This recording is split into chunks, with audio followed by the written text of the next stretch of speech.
tenane Pak estu kula sumanggaken.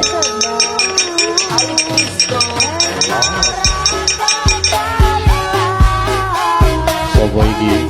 Mas Desa. Antasena.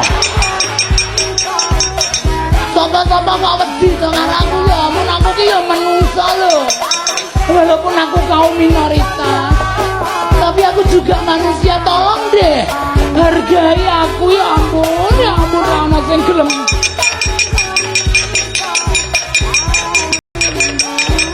Pak, oh.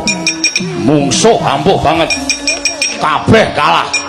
Mak Cilik Setyaki mundur, Kakang Antarja mundur, Kakang Gatot mundur. Aku keplayu. Wah, dapure kaya ngopo? Dinteni kene wae rasa mlayu-mlayu. Engko wonge tekan kene. Wah, gak idake. Oh, tidak wae, Pak.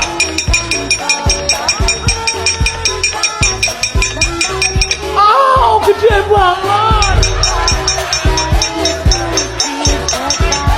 Oh, ya ampun. Gak kuat aku ya ampun ya. Sapa? Bratasena. Ya ampun, Mas Sena to.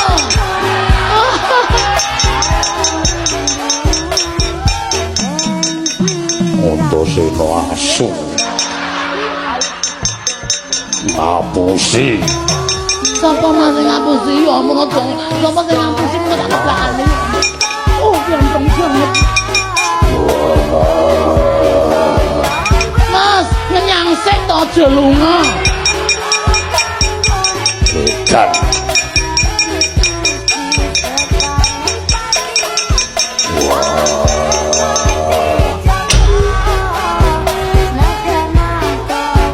Piye? Senengesan. Wah, seneng to, Pak? Seneng dasmu. Rupane elek. Tawake bapakne. Nek apik gelem, gah. Dari muni elek tawake bapak.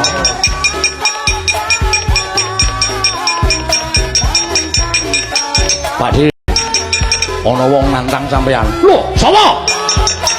Prajurit Tunggul Malaya. Prajurit Tunggul Malaya nantang karo Baladewi ki jenenge Wanggilaning Jagat piye? Wah, wuh ning kono. Ayo, aja ming wadya bala para putra Pandhawa. Aja ming Werkudara. Baladewa kon majone tak ajare. Wah, menungso ra tenanan kon piyak saran den ajare menungsane Pak.